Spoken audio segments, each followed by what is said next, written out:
5, 4, 3, 2, 1. How about we do it again? 6, 7, 4, 3, 2, 1. I think I farted.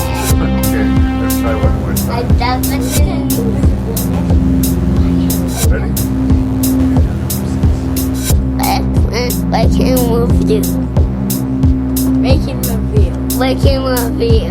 Say 6, 6, 5, 5, 4, 3, 2, 1.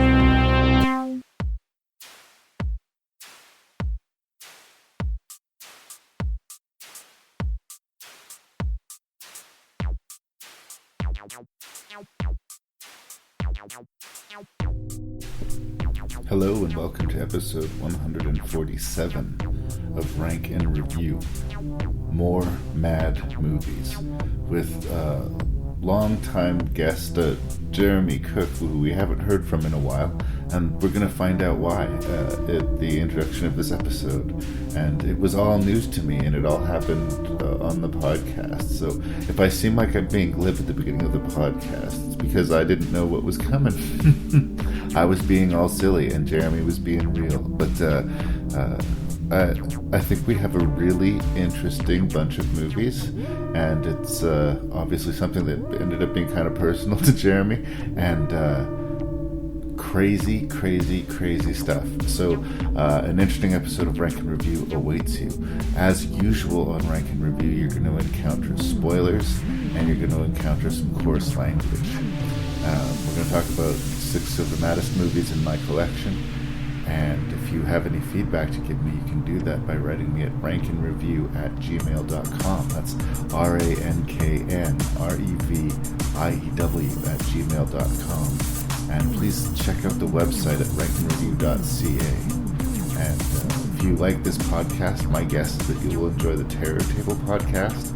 So do check out the Terror Table podcast. And if you're as happy to hear Jeremy back on the show as I am, then you should definitely support Jeremy on Patreon. Jeremy Cook, look him up on Patreon. Support him if you'd like to support great artists, because he is a great artist in Saskatchewan, and I think he deserves our support. Enjoy the residuals, and he's got the Mac Tyler Quartet that he does locally in Saskatchewan and around Saskatoon. And he's a jack of all trades. So welcome to episode 147, and welcome back, Jeremy Cook. We missed you, brother.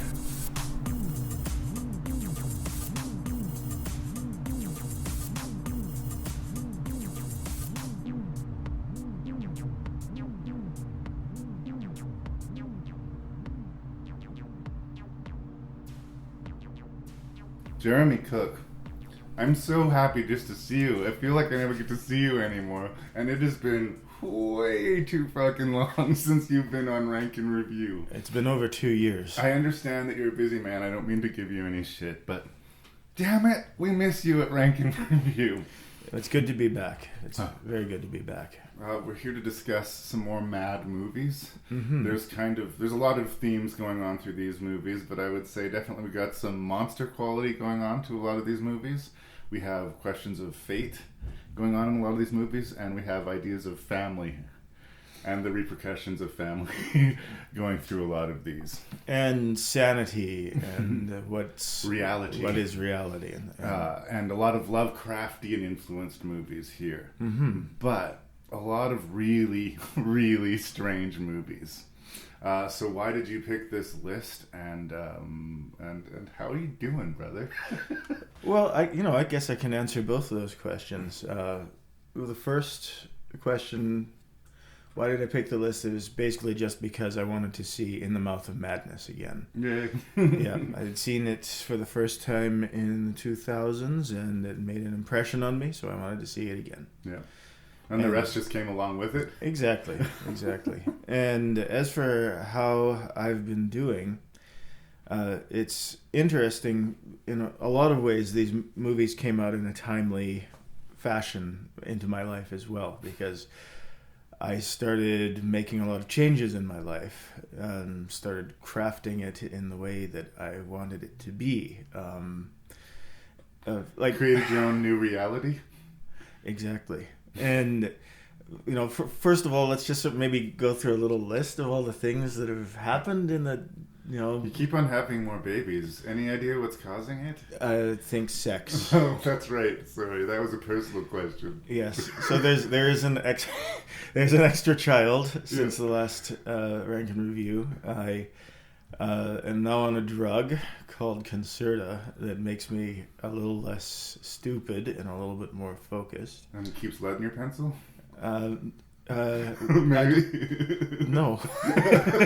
No, there were no issues with that. Okay, all right. Before, sorry. no. We did not take you seriously. I apologize. But you've made some serious changes. Yes. What else?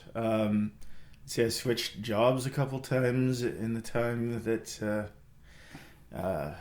we recorded quartet's last. largely come about. Oh yeah. I have a new quartet, Mactala quartet. I'm still doing work with the residuals. I got a yellow belt in karate.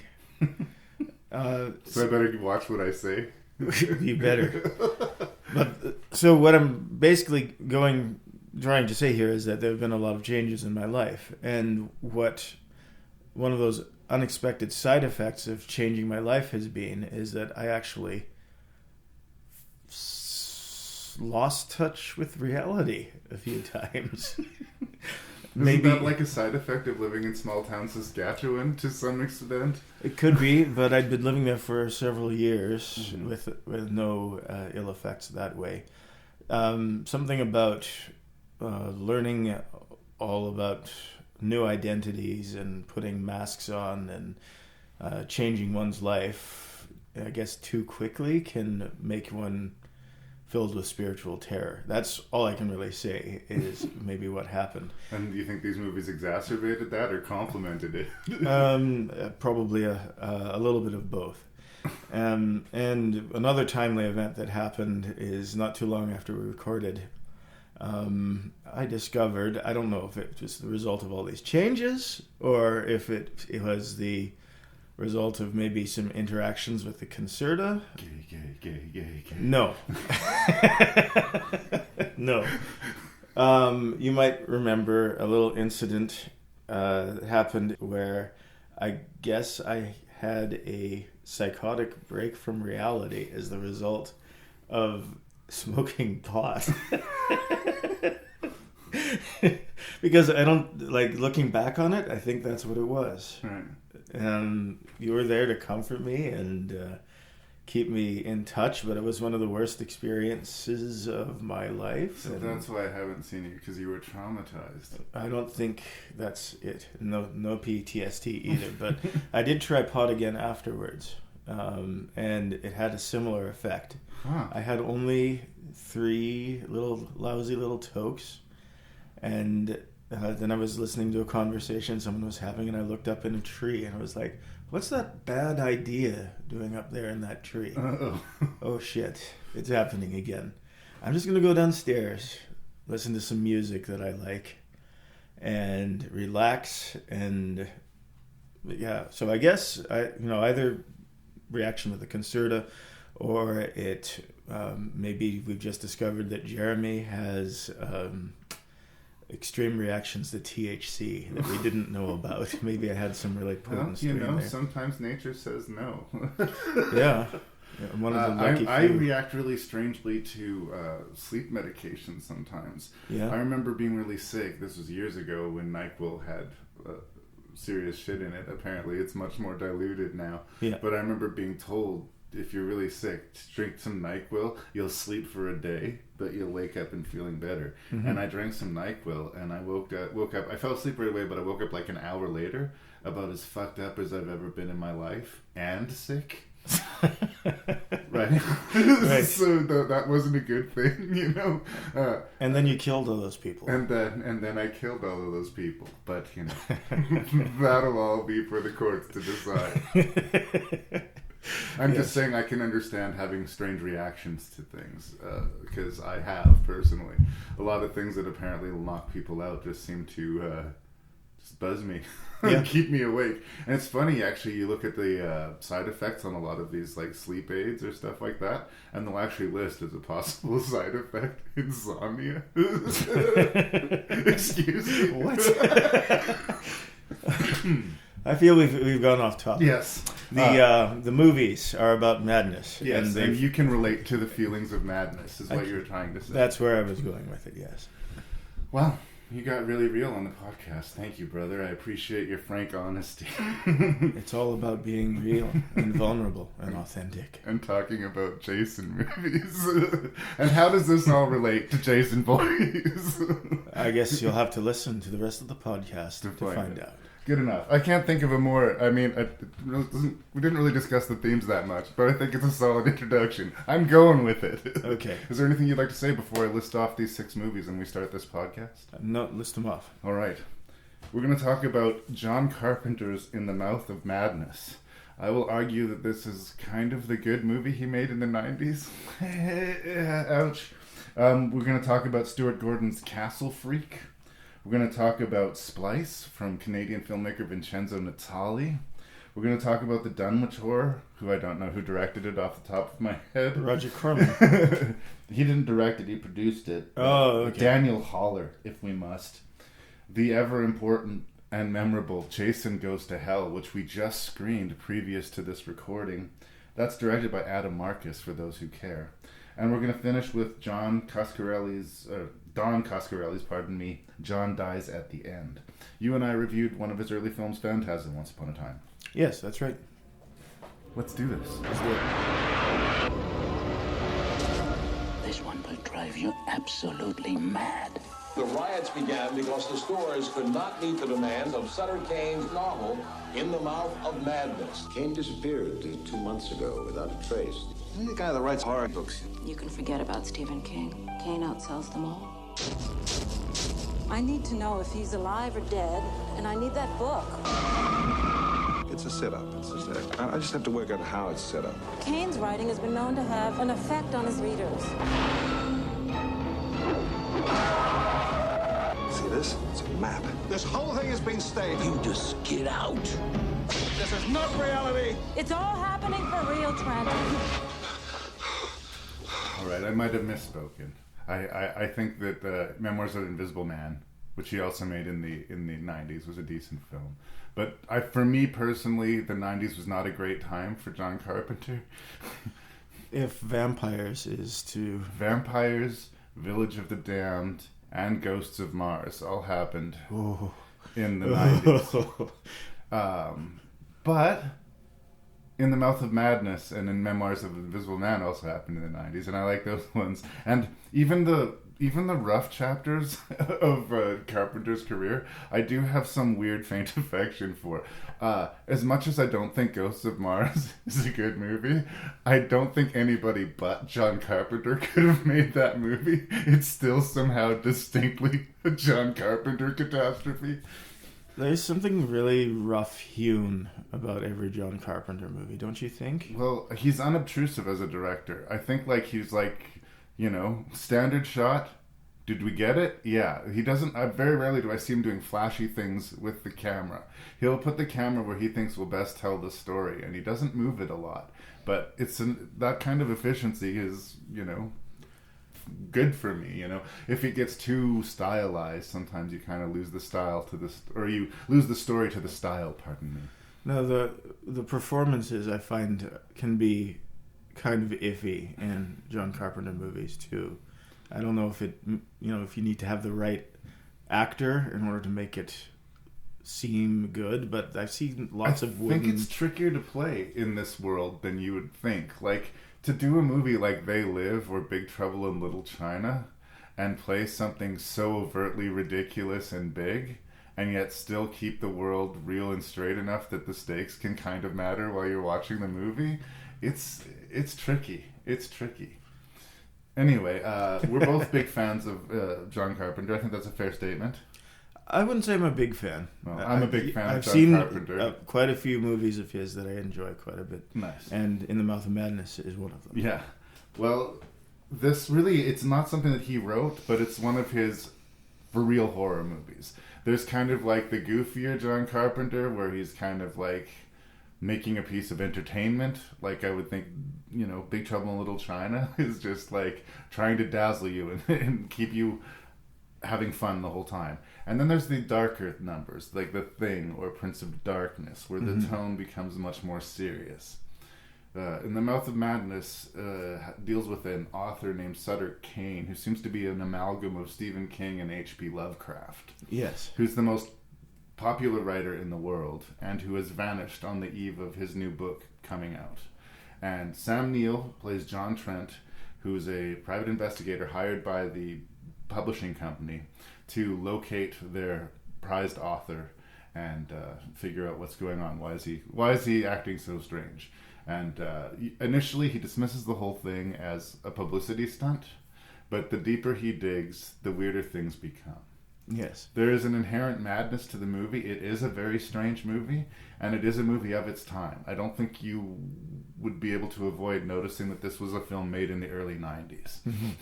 But to me, the weirdness kind of helps the movie. Because in the end, the movie itself is very, very mad. And the deeper and madder it becomes, the more I love it. I am a huge fan of In the Mouth of Madness. Yes. I've been listening, but incidentally, I've been listening to your podcast lately. That's good to know. And one of the things I've noticed, ways in which it's gone to shit, of course, since I've been since you've left, is that you haven't been doing as many... Jerry's? Well, those two. I was going to apologize. say plot synopses. Yes. So I'm really glad that we covered that. that. Yeah. So essentially, let's just go straight to the spoiler, I guess. Okay. We discover the main character basically, I guess you would say, discovers that he's just a character. He's the main character of the novel In the Mouth of Madness. Yes. And do you believe in the universe of In the Mouth of Madness he is a real person whose life happens to be in the book and on the screen? Or is he just a character in Sutter Kane's novel? I mean, like, he would have manifested, I suppose, in reality the few seconds before he walked into the door of Chuck Heston's boardroom, right? Yes. Because presumably that's how I guess then the novel would have started in the asylum. Presuming we're watching a film adaptation of the novel. Which we are. Which we are. Yes.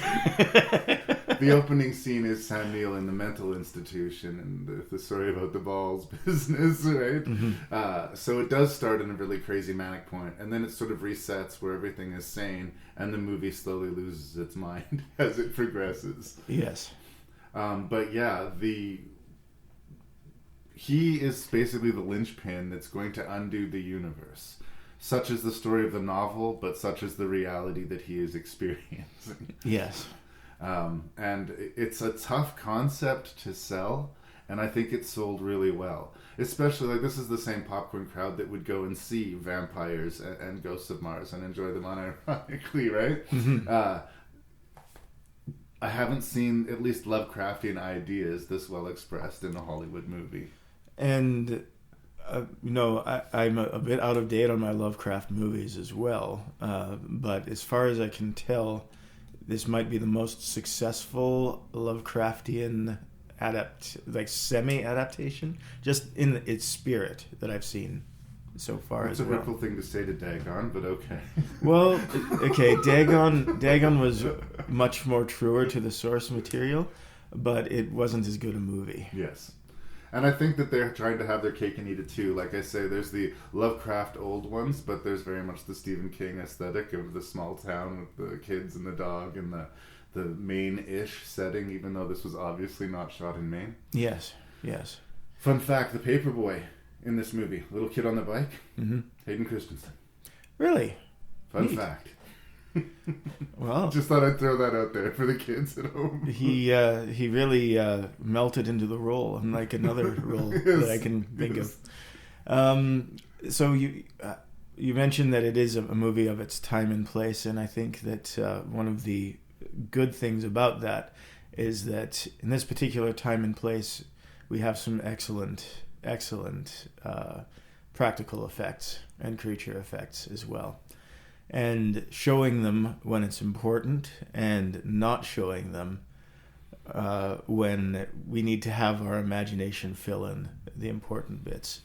And what I'm thinking of here is there's a great boneless girl practical effect. Yes. Where you can see everything and it looks great. But then later on, when Trent is being chased by the old ones, we don't actually get a good look at them. We see them in the background, and I guess if you squint hard enough at them, it looks kind of like Jabba's palace from Return of the Jedi. But it's a blurry sort of almost blender of appendages and teeth sort of swirling around that you can't quite make out in the background, which is, to be fair, not unlike what H.P. Lovecraft would describe, right. Or else he would describe it as an unknowable, unseeable thing that would break your conscious mind by even glancing it or whatever. Which is a good thing that we didn't get a good look at. Exactly. You don't want to drive your audience crazy. Yes. I like the way they sort of slowly start playing with the world of reality. It's this car trip. I've always really loved the whole sequence of him driving in the car, because it really is the journey from him being a complete skeptic to him being a complete believer in everything that's going on. But at first he's kind of being dickish about how like stupid she is to be taking this thing seriously. Then, of course, the problem comes. I guess I didn't mention the female character. Styles. Julie Carmen. She's been sent to sort of represent the interests of the publishing company. She finally gets her hand on the manuscript. And once she reads the manuscript, A, she goes crazy, or B, she is helpless but to play the part that is written for her. Yes. And you don't know what you expect her to do, but pretzeling her body and walking like a crab, or eating her car keys so that he can't take them, like, it gets pretty fucking weird. And again, I think a lot of people, especially if you are not used to this kind of world, I think the movie will sustain itself just because scene to scene, beat for beat, you do not know what you're gonna get. Now, if people prefer to be in familiar ground, if they like their Friday the 13th, for instance, you know, where they know the rules of the game and how it's being played, then maybe that's not going to work for them. Mm-hmm. But for me, I like a movie that keeps me on my toes. And I was trying to solve the mystery that Sam Neill was trying to solve. And I couldn't obviously solve it before he did, but I was compelled the whole time. Yes. It also has that sort of gumshoe narrative where, like, the gumshoe is slowly solving his own murder or solving his own fate while he's trying to crack the case of the movie or the subject of the story. We've seen that before in movies like Angel Heart or lots of them, really. And when he finally understands, right at the end of the movie, as he's watching his own life unfold on screen, that scene is so brilliant where he starts laughing. Oh, he's cackling. Yes. He's loving it. He's chewing down his popcorn. This is it's one of my favorite movie endings, actually. Well, and Sam Neill, who I'd like to point out has been in some incredible movies, cites this as one of his favorite movies that he's been in. Really? Yeah, he's personally a huge fan of it. Because it was a really good and really interesting Carpenter movie, it didn't do that well. Because that typically seems to be, with the exception of like Halloween, you know, he makes something really brilliant like The Thing and nobody shows up. He makes a really good solid horror movie like Prince of Darkness. I think Prince of Darkness is decent. Nobody shows up, right? Yeah. They much prefer his more, you know, Escape from New York, Starman kind of crowd pleasers, I guess. But to me, like I said, not only is this the best movie Carpenter made in the 90s, it's one of his best movies.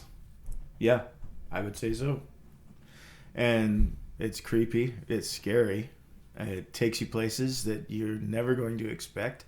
And it's a wonderful, loving tribute to Lovecraft. And I guess Robert W. Chambers with King in Yellow type stuff is in there too. And there's some Stephen King love too. I really like it.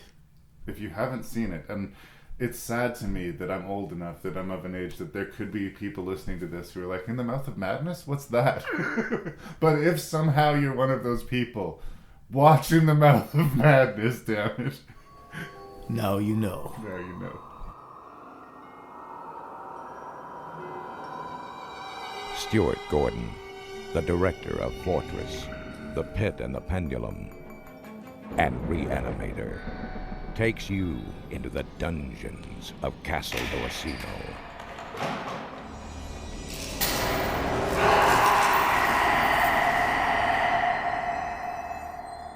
Now an American family Welcome to Castle Riley, lady. will inherit a legacy of evil. They say the castle is haunted. And a master of modern horror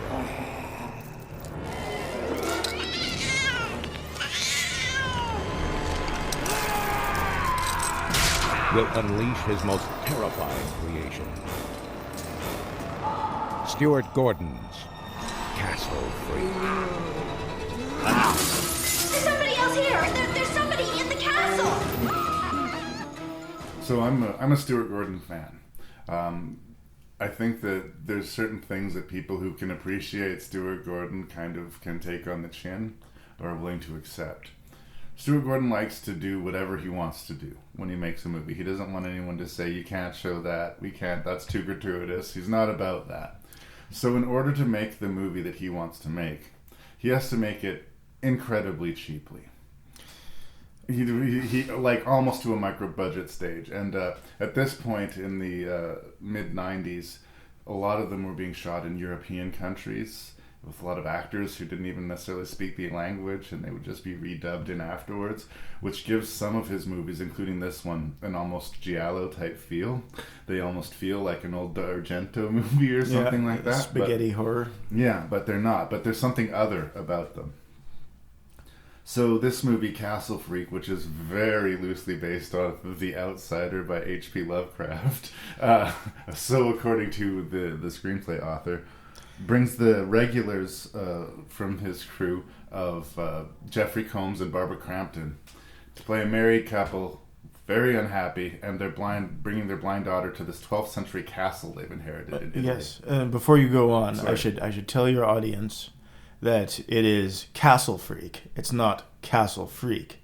I thought, Freak. yes, I thought when I was going into this movie that this would be a castle that was named Freak, or perhaps Castle Freak. I see what you're saying. Sort of like Castle Dracula or something like that. But no, this is the castle is the descriptor added to Freak. It is a freak within a castle. Within a castle, not a castle that is called Freak. Yes. All right. Thank you. I thought that was clear, but that's okay. Yes. Jeffrey Combs, Barbara Crampton, husband and wife, very unhappy.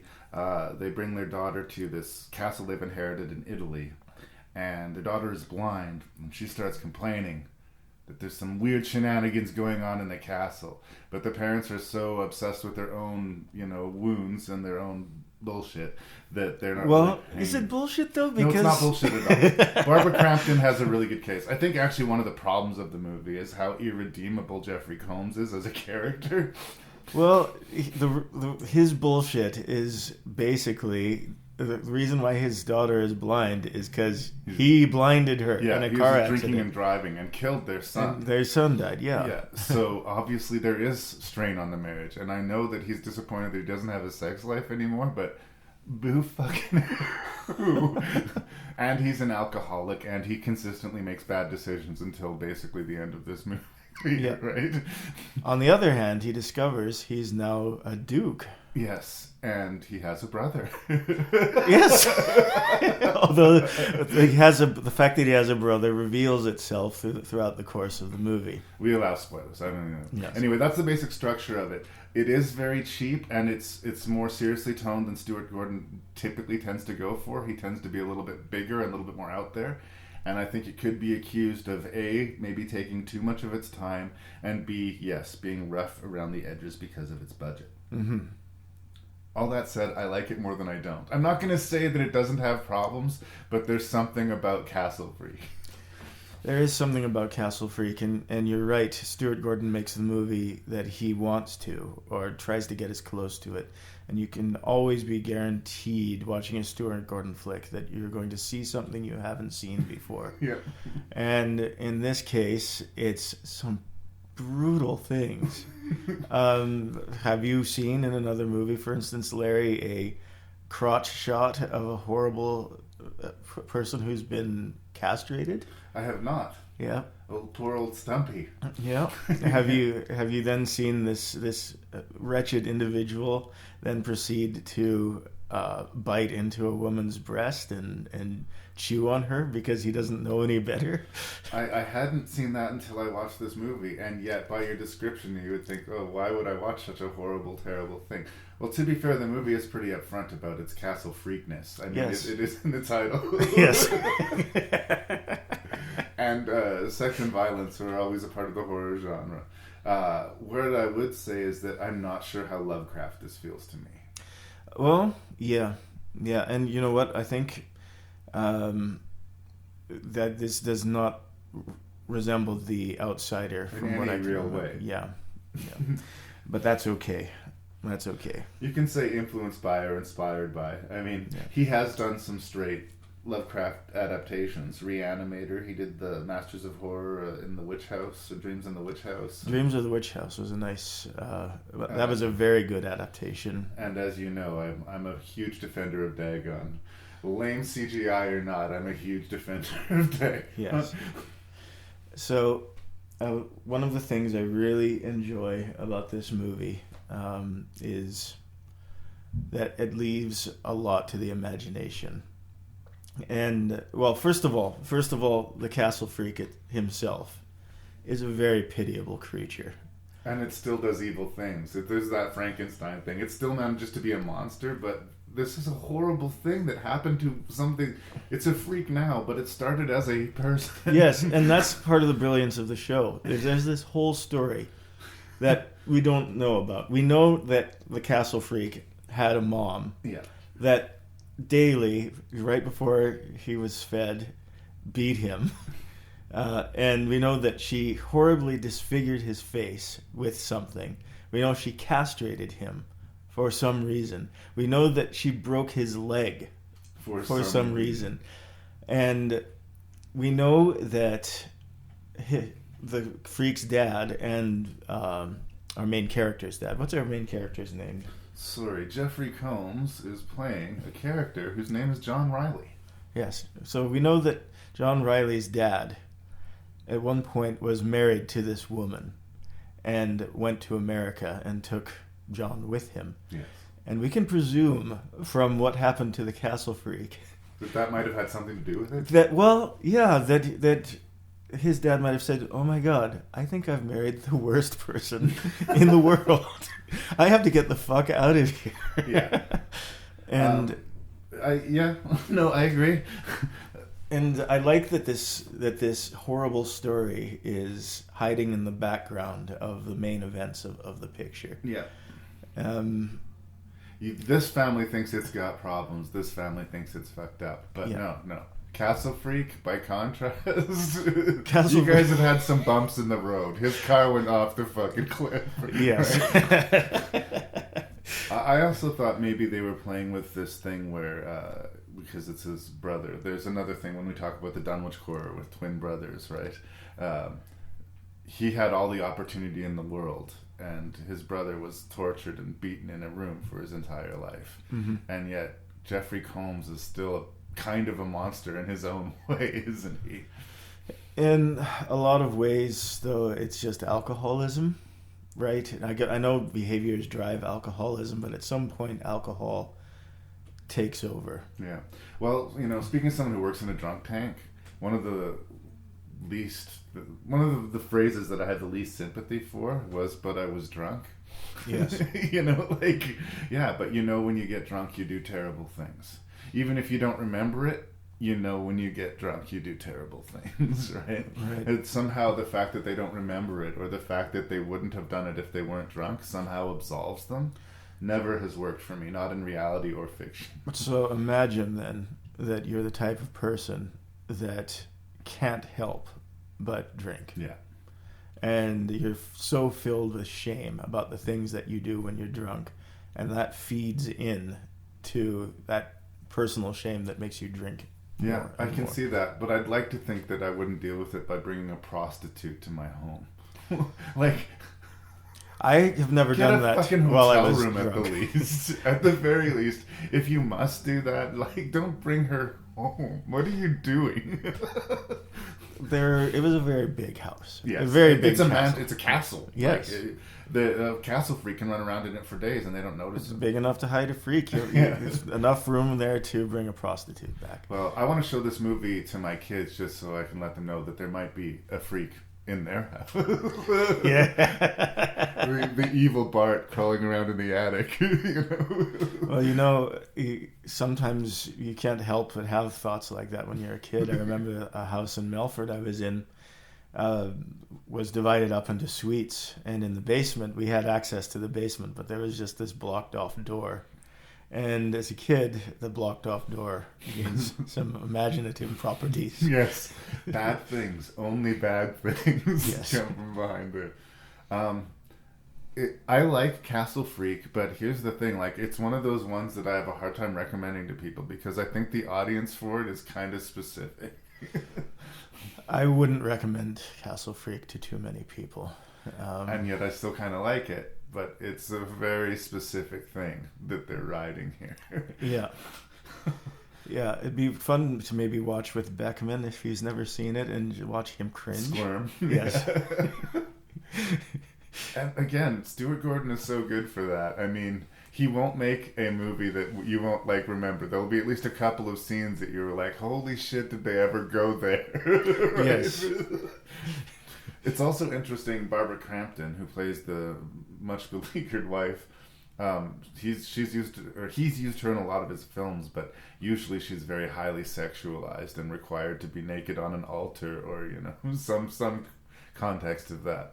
And she's used as an actress here, and Barbara Crampton, on top of being a really a highly sexualized figure, is a really good actress. She's actually kind of had a revitalization in her career lately. She was in movies like You're Next and We Are Still Here.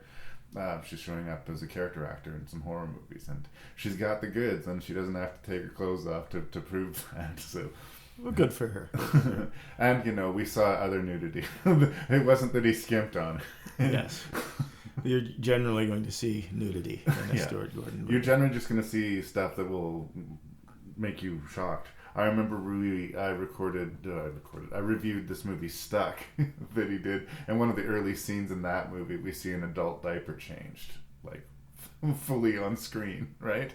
And you just do not expect to see that. That's where we tastefully cut away, right? Wow, Hollywood magic. Right? Wow. Nope. So he's going to show you things that maybe you don't want to see, but that gives this weird, unstable quality to the movie because you don't know it. And a lot of horror movies will just establish this by showing you something shocking early in the movie so that you think, oh man, what are they going to show us next?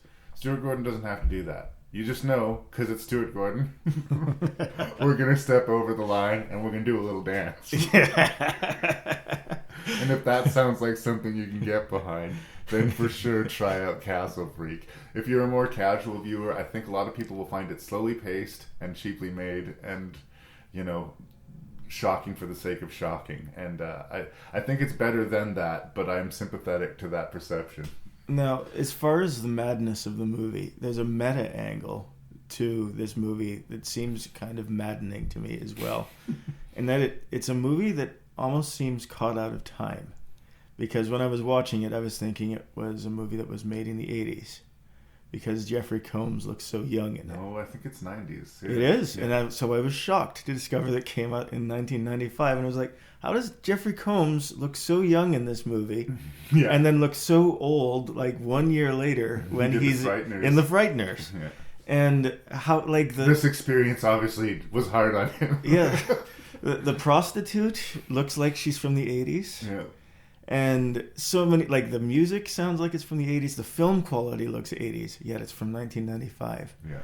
And it was released direct-to-video here. I think it saw screens in some of the European markets, but I think it just looked too cheap to even try to throw it up on a screen in the States. And then somehow, I watched a special feature. I don't know how this happened, but there's a retrospective with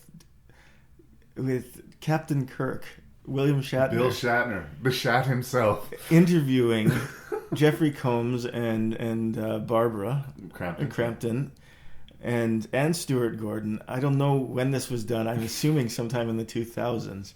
And I don't know why it was done. I don't know why it's William Shatner doing the interview. And I don't know why it was important enough to do a retrospective about. But it was really weird to see that. Well, it's just one of those things. It's weird that it exists. It's like almost impossible that it exists. But I'm kind of glad that it exists. Like many Stuart Gordon movies. Yeah. The freak that's chained in my castle is the shell of William Shatner. Good to know. Good to know. Here he comes. Careful. All clear. That's it. Heart rate stable.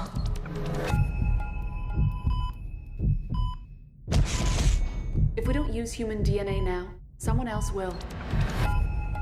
Regulators and politicians, they tear us to pieces. Millions of people are suffering and dying. What are the moral considerations of that? This is illegal. We're gonna go to jail for this. Human cloning is illegal. This won't be human. Not entirely. It's coming out.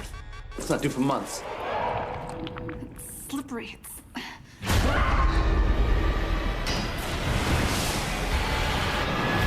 What was that? A mistake. Here is something completely unique in the world. It's empty. Clive? Clive? Clive!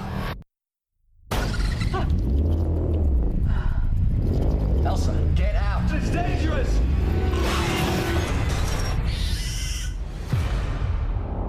It's growing fast. Days within a matter of minutes. She's perfect. You'd crossed the line. What did you expect when you made it? Didn't you have a plan? You can't let her out. Specimens need to be contained. Don't call her that. What's going on? So, Vincenzo Natali is a Canadian filmmaker, and he got some production backing from Guillermo del Toro to do this movie, Splice. And it's a really, really interesting movie. But I've been encountering this increasingly lately in the podcast, that there's these movies that I think that you can get into this movie if you can get over the certain hurdles. There's there's a certain pill that this movie's going to ask you to swallow. And if you can swallow it, you're going to go with the movie. But if you refuse to swallow said pill, if you spit it out, then you're not going to like the movie. It's a really interesting and gutsy, and I think kind of subversive science fiction horror movie about Clive and Elsa, played by Adrian Brody and Sarah Polley, these two very intelligent but not very smart, if that makes sense, scientists who are working as genetic engineers. They are creating living organisms and studying and at the threshold science. And there's this thing that they could do that could explode their scientific research to make things progress and do well for their handlers. But because they're working for a pharmaceutical company. They're working for a pharmaceutical company. That's how this is back in the lab. It would be to use human DNA and make something that's got some human in it. And because it's a horror movie, they break all the laws of reason and all the laws of science, and they create Dren, this creature, which is just nerd backwards, which I thought was a nice touch. Yes. And they become parents. And all of the artificial things, the stuff that they overlooked, the stuff that they didn't take seriously before they were parents, has really vast and sudden consequences to them. And it's the classic Jeff Goldblum Jurassic Park thing. They were so wound up in seeing if they could do something, they didn't really take any thought to the ramifications. They are so cool and wrapped up in themselves and just joyful almost about the way that they break the laws of God. Yeah. But from a horror movie standpoint, it's as if we opened on two characters who said, hey, let's go to Camp Crystal Lake on Friday the 13th and have naked sex on the beach. Like, they're just doing everything catastrophically and obviously wrong. We are going to literally face that later on in the podcast. Yes, that's why I'm mentioning it. But like, they do everything wrong all of the time, and it becomes frustrating. Both before the creation of this creature and after the creature is created, Sarah Polley and Adrian Brody do everything wrong. And if that's gonna bug you, this movie's not gonna work for you. I got over it just because it really, really is gutsy, and it really pushes some strange, uncomfortable ideas. Definitely. And I feel this as, in a weird way, a building block for Del Toro to get to The Shape of Water. It is another movie about a person who falls in love with essentially a creature. It works out much better in The Shape of Water than it does in Splice. Sorry, I didn't mean to take it over, but yeah, there's a lot to chew on. What did you think of Splice? Well, once again, we're seeing things that you've never seen before, yes. And that is definitely to the credit of Splice. All of the life cycle phases that Dren goes through are so cool looking, but disturbing, but almost in a less icky way than the Stuart Gordon ick. Just kind of like... Certainly not without the ick. Dren herself has a quality where you can see the humanity in it, and there's something beautiful, especially when she's a child. Yes. The whole sequence when she's just a little girl, it really fucks with you. Because you can understand falling in love with that creature. Yes. But she does go through life cycle phases before that where she's essentially just a disgusting potato. Sperm potato. Yeah. And then she's like a chicken-like thing with no arms, like a dinosaur with a human baby head or something. By the way, all of these special effects created by a Canadian special effects studio, French one, and the effects are amazing. They are. And the designs are amazing. I feel the Guillermo influence here too, because he's really good at making monsters that are both terrifying and kind of beautiful at the same time. Mm-hmm. Feel that there for sure. Yes, and once she is an adult, she takes on an interesting series of behaviors as well. Very quick movements all the time. Almost bird-like at times, yeah. Yes, sudden movements and the way that she looks at things with wonder. It's you like Dren. Until you don't. Until you don't. But you can see why she gets to that phase, though, and you still feel kind of bad for her. And it may not be subtle, but she was, quote, made a monster, and then she was, quote, made a monster, yes. Right? Yes. She doesn't have the best parents. She is growing up in a box.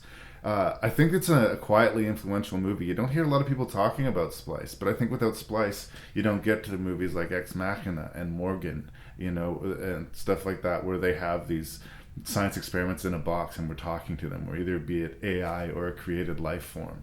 I think this is nearer to the gate, and it's speculative science fiction in a way. It's something that we may be confronting in some form, be it a robot or whatever this thing is. Yes. So this was 2007. This is an old movie now.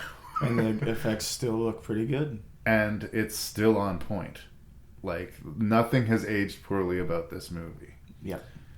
It does have, I think, a potentially audience-losing sex scene in it. Oh, what's offensive about raising a creature as your daughter and then having it morph into a different sex and rape you? Come on. Well, I was talking about the Adrian Brody one, actually. Oh. Adrian Brody develops a crush, a sexual obsession, perhaps. It's never really said out loud, but she clearly lied that she used some other random DNA. Sarah Polley used her own DNA. Dren is part Elsa. Yes. And that part, I guess, he connects to. The way that he can't control Elsa, he thinks he can control Dren. I think it's a little ambiguous, but I think there might have been some pheromones let loose on Dren's part too. Well, that would definitely help it, because they're both completely stupid, but between the two of them, he is the voice of reason. Yes. Until he does this, and then you're like, what? You're not fucking your mutated daughter thing, okay? There's no part of you that should think this is a good idea. Like, what's the best case scenario here? And again, that's what I was talking about with my opening salvo. If you're gonna throw up your arms at that point and say this movie's stupid, then you're gonna miss out on a good movie. Yeah. Well, once again, if you get the feeling, as I did, that when she actually throws up her arms and her little wings come out, that she's actually dusting him with some sort of pheromone spray, right? Then it's a little bit more understandable. Well, the next time I watch it, I'll maybe pay more attention to that. Yeah. Tough ending. Like you said, a lot of likable characters are killed by Dren, and we're not at least initially unsympathetic to Dren. She kind of goes off of the rails. Mm-hmm. But it is interesting that, like, the first time when she kills a cat with her stinger and smiles afterwards, and you're like, oh dear, yes, that's not good. Dren was a monster to me. I knew where this movie was going. Like, she must be destroyed. Mm-hmm. But then, of course, as you said, having failed to mate with Adrian Brody, she switches genders and basically rapes Sarah Polley. Mm-hmm. And at the end of the movie, the pharmaceutical company is paying her to keep the baby. Yes. So they have learned. And Adrian Brody learned his lesson by dying. By dying, yes. Yeah. He won't do anything else stupid. But Elsa will live on to continue doing stupid, irresponsible things. But I mean, there's so few horror movies that aren't predicated on people doing at least at some point in the narrative, something stupid.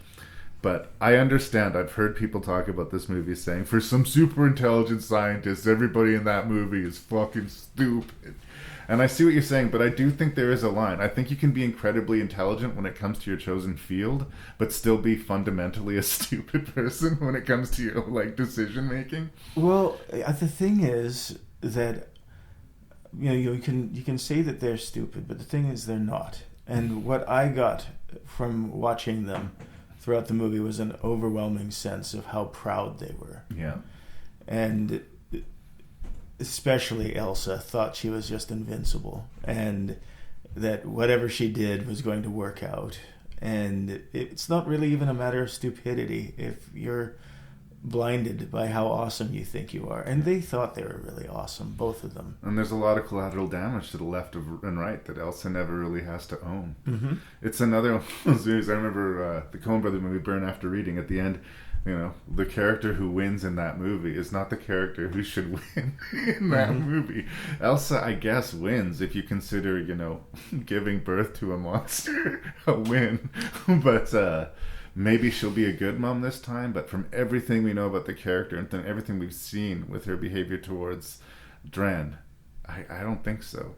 I think she's pretty fundamentally broken in that way. We don't even necessarily know if she's going to be allowed to play a mother figure, though. And honestly, that's probably a good thing. Like, you can see that pride at work in that scene right after Dren has spurned her. Yeah. And or her hesitation to kill Dren at the last second, which costs Adrian Brody his life. Yes. Yeah. Her response to being spurned by Dren is to tie her to a table, strip off all of her clothes, and amputate her stinger. Yep. It's scary. Yeah. Yeah. There's that scene where they try to drown her, and all of a sudden she has gills. Yes. Yeah. That's a pretty good scene. Well, actually, it's Adrian Brody who does that one. Who does that? Yeah. And then she's like, "Did you know that was going to happen?" He's like, "Oh, yeah, totally knew that." Yeah. That's a pretty good scene too. If you haven't seen Splice, I encourage you to check it out. Is there anything else you wanted to say about it? Yep, it's really cool. Go see it.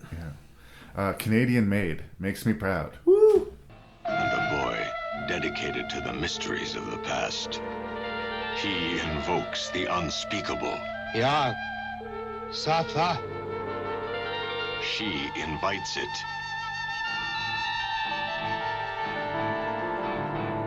You're one of us now.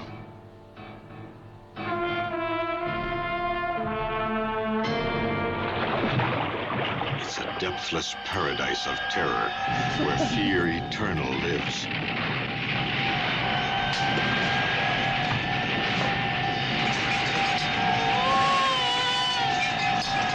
the dead come to life. I've never heard anything like that.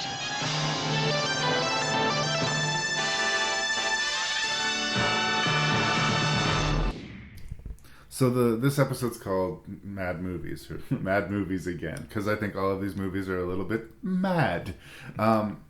Sometimes it's a mad movie by design, sometimes it's a mad movie by accident. And I think that this 1970 version of the Dunwich Core is kind of closer to being a mad movie by accident.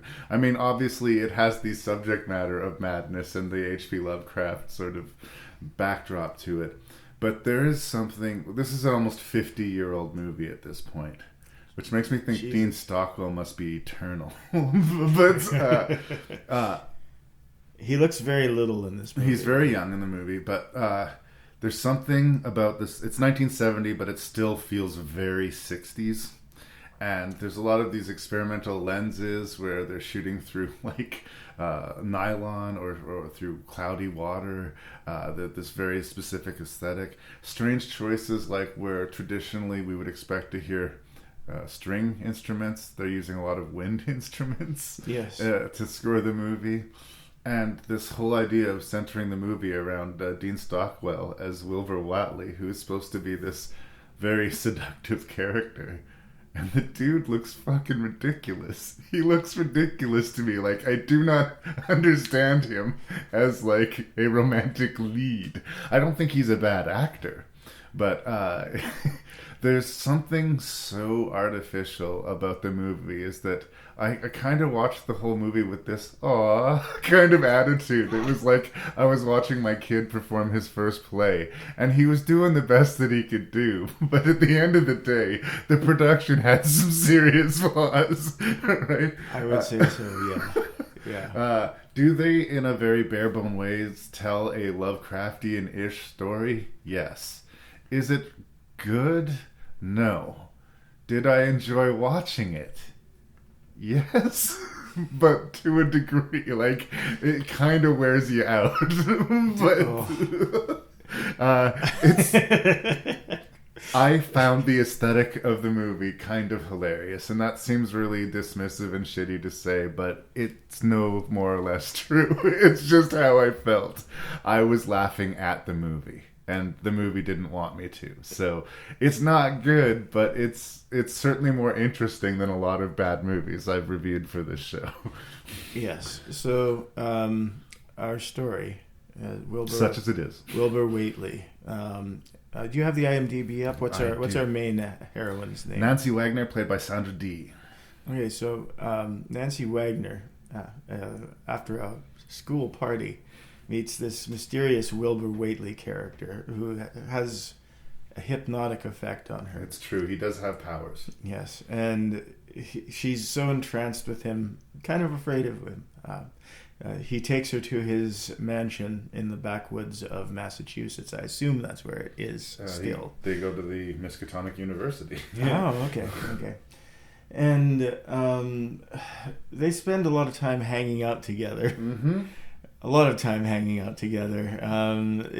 I guess it's sort of trying to be romantic in the middle there, until we find out that his whole plan is to sacrifice her to the old ones so that they come through. And we find out that he has a brother, and that they are a castle freak. Kind of. More of a maddening castle freak. They're parents of a woman and an elder god, and his brother... He was the human half of the twins, and his brother is some other entity that, Yes, his brother is the ending sequence to 2001, the movie. Yes. Pretty much. We do see a bit of an actual monster, but for the most part it's a bray of hallucinogenic lights. Yes. And I think the influence of 2001 was fairly apt, because that would be my guess. They're trying to blow your mind, so kaleidoscopic lights. Yes. So, some people try to rescue Nancy, and I guess they succeed in the end, don't they? Good for them. Yeah, and again, there's no raising of stakes throughout the movie. You don't feel like things getting heightened or more and more tension building. I find the main character frustrating. Part of it is the time the story is set in and the character she's being asked to play. But everybody's telling her, this dude is clearly evil. You should not hang with him. And she's like, yeah, but that mustache, you know. That's the thing about Dean Stockwell in this movie. You're right. He's not a romantic lead at all. He's totally weird and creepy. But he is intense. Yeah. And he is powerful. I wouldn't say he's a bad actor. He's a great actor, yes, in fact. And every time he's on screen, particularly during the first 2/3 of this movie, it's a good movie in a lot of ways, because he almost, he tricks you into thinking that this is going to be a good movie, and then it ends up not being. So that's kind of tragic. But yeah, I really love his performance. And interesting factoid I discovered, actually, in 2009, there was another Dunwich horror movie made for TV. Jeffrey Combs, I heard, right? I don't know, but Dean Stockwell is in it again, and he ends up playing Dr. Armitage. Very nice. Yes. Well, maybe he saw that as a redemptive move. Again, you're right. He doesn't suck in the movie, but there is something painfully drawn out about all of the scenes. Oh, especially at the end when the ritual.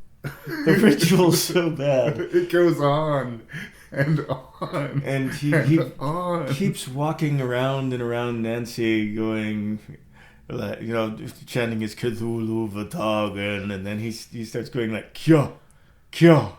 Cutting smoke. Cutting smoke with a knife. So boring. Isn't that weirdly uncomfortable scene where he puts the Necronomicon on her lady bits and she starts getting off? And again, then... like, the old dude shows up, he says a handful of words, Dean Stockwell is struck by lightning, and the movie's fucking over. Well, I think... we have the stinger of the baby. Yes, of course, she's pregnant. Uh-huh. Yes. Well, I think, honestly, I don't remember how the Dunwich Horror ends, but I think it is actually pretty similar. That it really does seem like he says a few words, and that fucks the whole ritual. Yes. Like this endless 10 minutes we spend of him walking around in circles and gibbering to himself. That's what you have goons for. In other movies, you have goons to protect the ritual. Yes. And you think his brother, it would be handy to have his brother around protecting the perimeter too, but basically his brother just goes out in the countryside and 2001's people, and then he shows up at the end and goes to the same place as Wilbur. What I think is actually kind of an interesting take on this particular version is, just sign of the times when it was made. There's a huge sexual element to it that, obviously Lovecraft is like.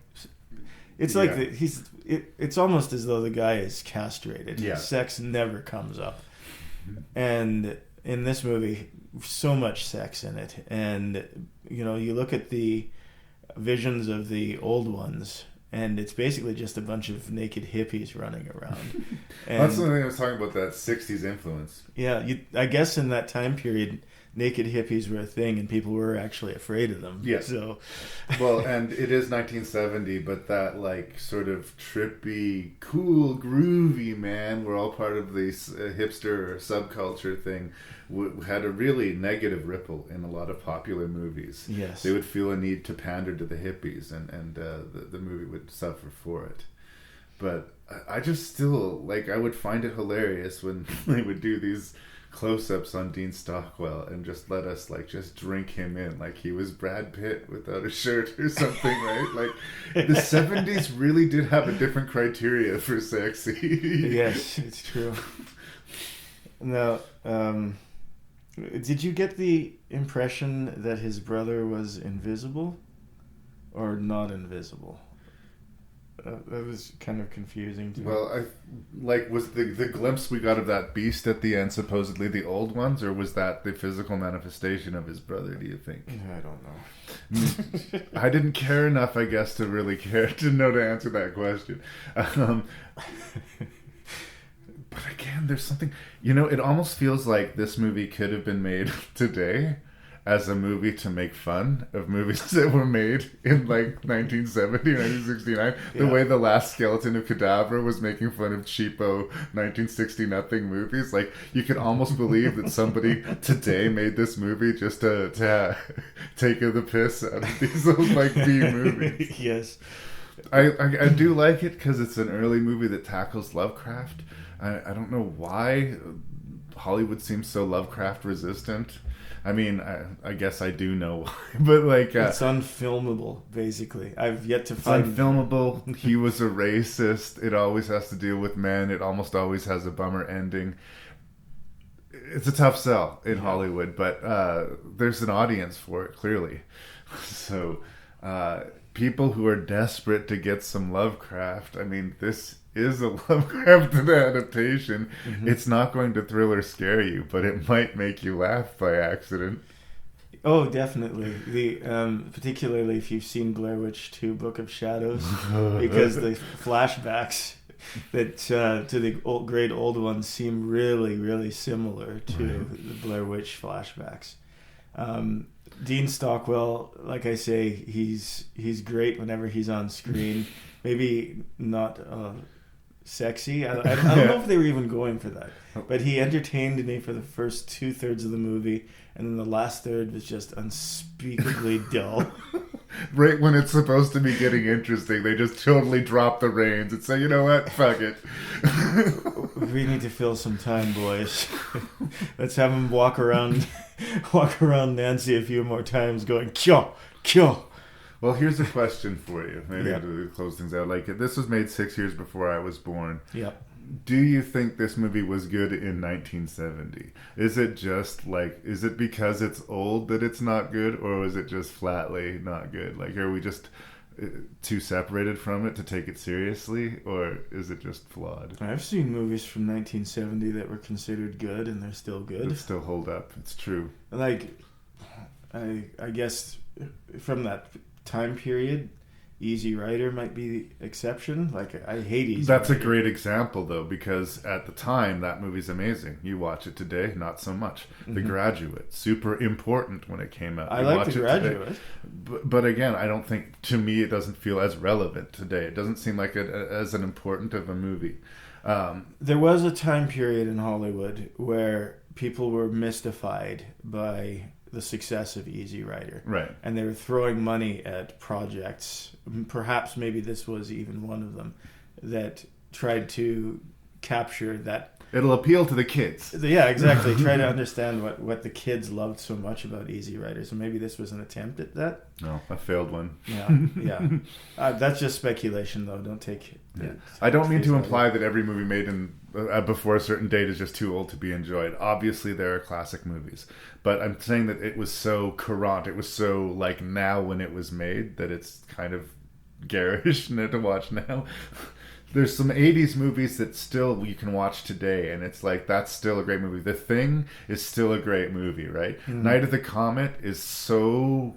It's got like a late stage diagnosis of 80s. There's so much 80s in that movie that it becomes hard to take serious, right? Yes. That's sort of what I'm talking about. Mm-hmm. Anyway, I think we've adequately described the movie. Enter at your own risk. I don't know.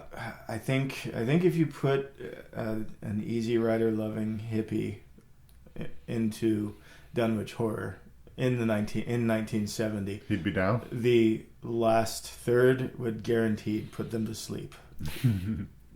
Nothing you can do about that. Yeah.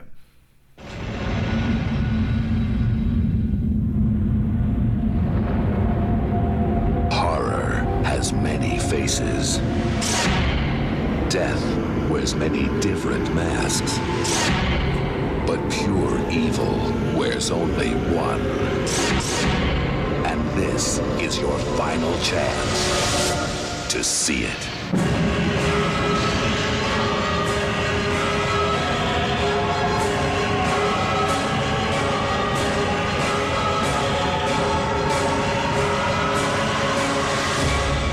Jason Goes to Hell.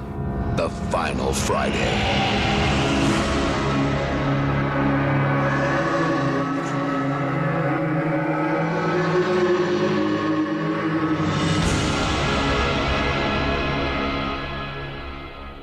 So these are mad movies we're talking about. Yeah. If anyone asks why is Jason Goes to Hell the quote final Friday on this list of movies, why is it? It's probably, if anyone was to ask that question, I would assume it meant because they haven't seen the movie, because the movie is completely bonkers. So here's the thing: I'm actually kind of split a little. This may surprise you about this movie. As a fan of the Friday the 13th franchise and a big, supporter of ye old Jason Voorhees, it's my comfort food. When I'm sick and feverish, I will just watch Friday the 13th movies and drift in and out of consciousness. It's not hard to catch up if you sleep a few 20 minutes of them. You'll figure out what's going on. Oh, is Jason killing people? Yeah, okay, good. So, as a fan of Friday the 13th, I'm offended by this movie. It's like completely whatever limited mythology that they built in the first 7 movies of the franchise is completely abandoned and rebuilt here. The other part of my brain is if I separate myself from being a fan of Jason killing campers at Camp Crystal Lake, is just me being a fan of movies that are really fucking crazy.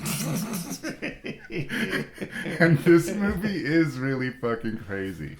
So when I'm ranking it with the other Friday the 13th movies, yeah, it's a terrible Friday the 13th movie. But if I'm ranking it in a list of mad movies, it's a deliciously crazy piece of cinema. I mean, we were giving points to the other movies of not knowing what you're going to get scene for scene, and say what you will about Jason Goes to Hell. It's not predictable. It is not predictable. But the thing that I think that differentiates Jason Goes to Hell from the other ones is that we don't trust this director and production crew to do something that we're going to They're handling a sacred product, but they themselves are not proven. Yes. Yeah, I don't. It seems really weird to say something like you can trust Stuart Gordon, but to some level you can. He's going to give you a Stuart Gordon movie. Exactly. These guys, as you mentioned, they've taken a lot of liberties with the universe of Friday the 13th that don't make any sense, and kind of shit on a lot of the work that has been done before. And now, this isn't sacred text. No. But if you're going to set a movie in a particular universe, pay some respect to what's come before. And again, in playing devil's advocate, Sean S. Cunningham came back in a genuine producer level to do this movie. He directed the first movie and basically got paychecks for all the other ones. Yes. It's the franchise has switched hands. It's called Jason now instead of Friday the 13th for copyright issues. So they could use Jason Goes to Hell, but they couldn't call it Friday the 13th Part 9 or whatever it is. It's 9. Yeah, it's the 9th. I misspoke earlier. There's a lot of Friday the 13th movies. Yes. Things that are good. When they change hands, we go back to Sean S. Cunningham, and now that we're with New Line and some years has gone by, they're not as difficult in dealing with the ratings board, who really had a problem picking on Friday the 13th specifically. Friday the 13th Part 8, Jason Takes Manhattan, is practically PG because of the ratings board, and the 7th and 6th had a lot of stuff taken out of it. Coming back this time, no problems. They produced an uncut version, and they had a tamer version that was released theatrically, and then the version that we watched, which the titties are back and the blood is back, and the base horror fans of Friday the 13th will celebrate that. Mm-hmm. And I will say again, with Devil's Advocate, coming back that many movies deep, they decided, for good or ill, they were going to do something different. Okay? Now, I think that deep into a franchise, that's a mistake. But I understand from a creative standpoint saying, we're doing something different. I heard the director interviewed, and he said, for all those people that bitch that it's not just Jason in a hockey mask killing chicks at a lake, there is plenty of other Friday the 13th movies to catch. Mm-hmm. Much like Part 5, they tried something different, but much like Part 5, they largely stepped on a rake. The production team, the director actually wanted to meld Evil Dead. Yeah, with some Jason. of that iconography is in there here too. Yeah, and use Evil Dead universe stuff to explain why Jason goes from being a kid drowned in a lake in the first movie to being a grown hulking mass killer in the second movie. For I guess he grew up or whatever, but no, Evil Dead stuff. A wizard did it, I guess, and to explain all of these changes. But I don't think it works. Yeah. It's give the people what they want. Like, I'm horrified. Apparently the rights are finally being sorted out for Friday the 13th. We are going to get more Friday the 13th. And, coincidentally, the next movie they make will be the 13th Friday the 13th movie. They better make it special. And the word on the street is they want to make it about Pamela fucking Voorhees. Huh. You guys are idiots. Is it just going to be a remake, or is she I assume a prequel about... I don't know. Who knows? I don't know. I haven't seen the movie. But, like, give the people what they want. And for good or ill, what people want when they watch a Friday the 13th movie is sex and violence. They want a bunch of stupid kids to go somewhere they're not supposed to. They want Jason to knock most of them off. And they want the ending to leave it open so that maybe Jason can come back inevitably again. You're over fucking thinking it, right? Anybody who thinks that everybody's going to line up to watch the origin story of Pamela Voorhees is deluding themselves, I think. Yeah. We're getting off topic. We are. What I was trying to say is that generally on its face, that's not necessarily a bad thing, saying that we want to rework things. But in this particular universe, this kind of thinking isn't rewarded. Okay? But again, if I think of it isolated as a movie by itself, as Jason Goes to Hell, there's so much hilarious in it, either intentional or otherwise. We have, of course, the character of... Well, sorry, before you go on here, we haven't even talked about... We'll get to the story. But just going back to what you're saying, give people what they want. Even in this movie, that isn't done well, though, because fairly early on in the movie where our lead male picks up some kids. Yes, that's right. Who are going to go out to Crystal Lake to have sex and skinny dip and stuff like that. And they do, and they get killed. And it does nothing to further or advance the plot. Well, that tent kill is pretty crazy, though. Yeah. It's pretty over the top. And again, at compared the time, to the we hadn't shit seen anything like that for a while. Compared to the other shit that happens in this movie, though, it's not that crazy. Right. Like, we had just seen a mortician eat a heart. Right. Well, let's step back and talk about the plot. Yes, let's please. I'll let you unpack this one. We open at Camp Crystal Lake. A very attractive woman takes off her clothes and is about to have a shower. The lights go out. She is pursued by Jason. And by the way, sorry, quick side note. I didn't notice in the 90s how bad fashion was. It just seemed normal. I guess that's the way it is for everybody. There's some bad fashion here. It's terrible hair on this woman. Terrible fashion sense. Like the panties. Take a hard look at Jason Takes Manhattan, man. There's some real 80s going on there. Anyway. Yes, continue. Jason is obliterated by a SWAT team or some sort of military crew.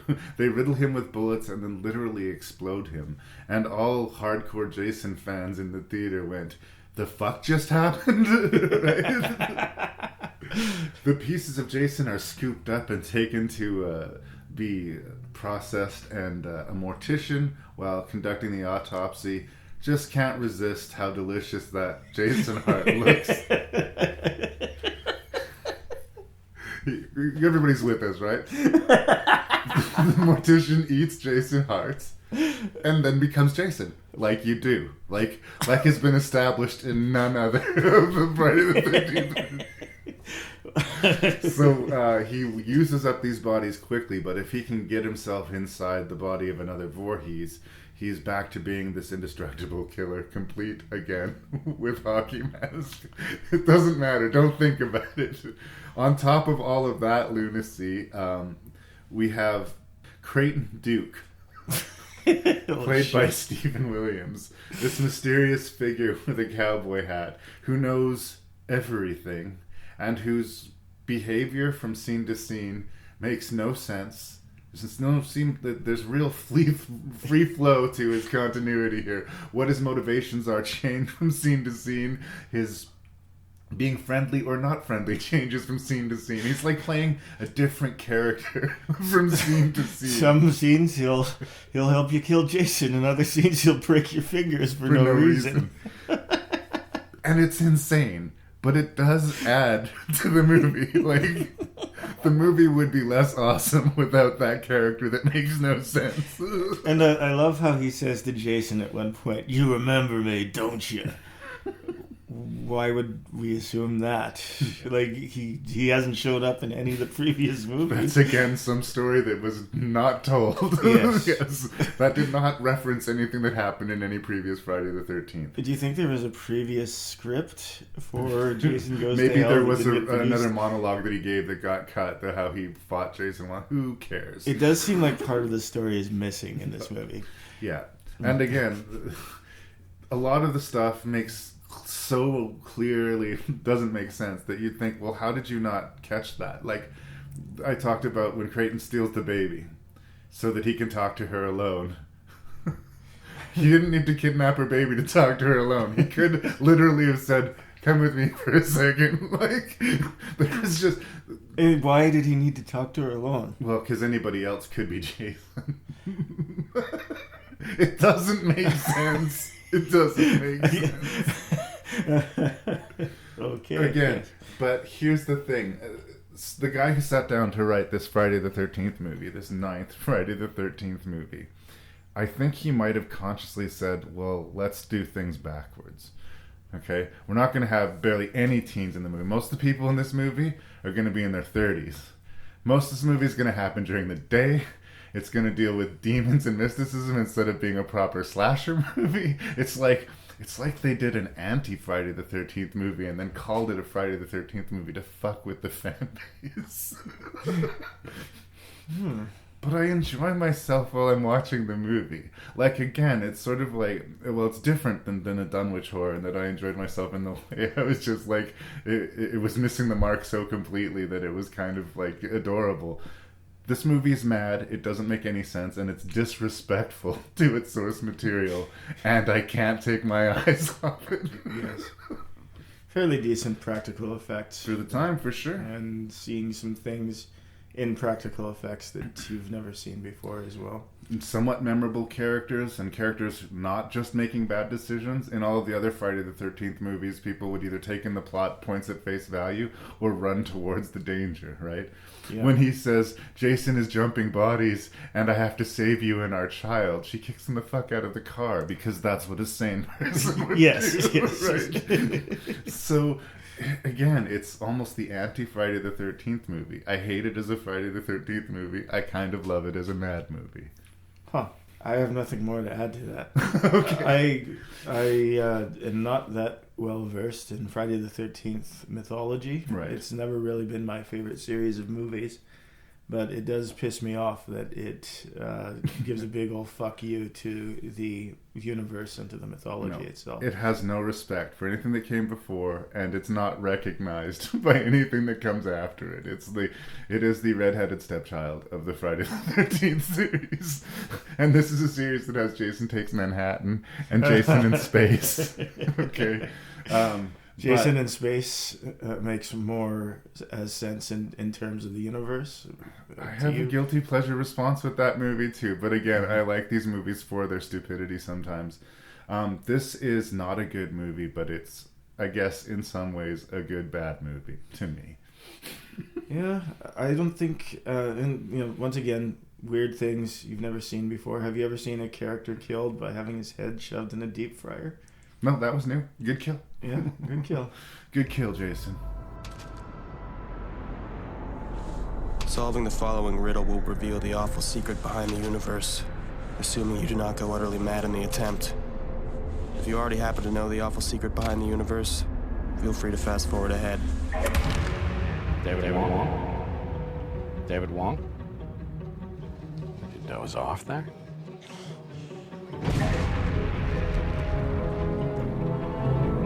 Black stuff, this soy sauce. So it's a drug, right? Just tell me what this stuff is, John. Effects don't last that long? The side effects don't last that long.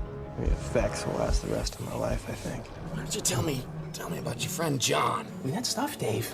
I'm remembering things that haven't happened yet.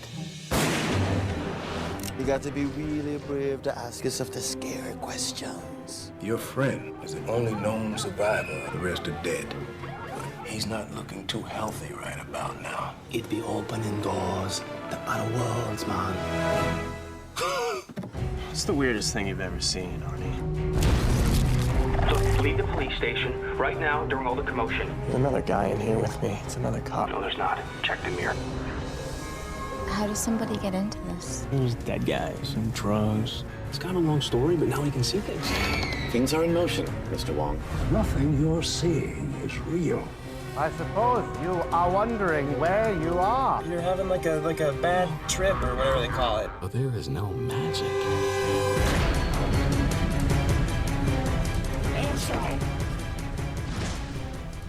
We've talked Don Coscarelli in the past. We have, and he's recognized as another of those great weird directors. He makes his own movies. Yes. And he's in good company here, as far as other directors who do that. So maybe we don't need to talk about him so much. But who I would like to mention is the writer of this of the story in which this is based on, a man named Jason Pargin, pen name David Wong. I love this guy's philosophical writing. It has changed my life, literally. You can read it on crack.com for free. If you just search for David Wong articles lately, particularly within the last 6 years or so, pretty much everything that he writes, as long as it's not on the subject of the internet going wrong and how much trouble Cracked is in, it is philosophical gold. And I love David Wong. Thank you, David Wong. I know you listen to the podcast. Yes, well, all smart people do. It's John Dies at the End is a crazy movie based off of a crazy book. I'm familiar with the books, both John Dies at the End and This Book is Full of Spiders. There's a third one that I haven't read yet. But I don't know as much about the philosophical writings he's done. But as far as these ones go, I will say the theme, at least of the first two books, or the takeaway is, for these books, it is definitely the journey and not the destination. It's the crazy stuff that he's going to introduce you to seemingly at random, chapter to chapter. And some of it pays off and comes back into the story, and some of it kind of doesn't. It's an odd beast. How faithful an adaptation is this movie? Like, I imagine there's a whole lot of stuff couldn't be included, but they minimally invented things. Okay, I will say that. They didn't add very much, but they took away a lot, if that makes sense. Yes. But it's a big book. It'd be kind of hard not to. I was talking to Jeremy before we started about how hard this is going to be to break down as far as a plot. So I'm going to start this way. A man named David, played by Chase Williams, meets another man played by Paul Giamatti named Arnie. And he's got a scoop for Arnie. He's going to tell him something that's going to be a big story that he needs to get out there. And it all has to do with a series of crazy events that happened to Dave after he and his buddy John encountered this crazy drug they call soy sauce. You can either be injected or consumed, or somebody can be infected by it and bite you, and almost like a zombie bite, you will become infected by it.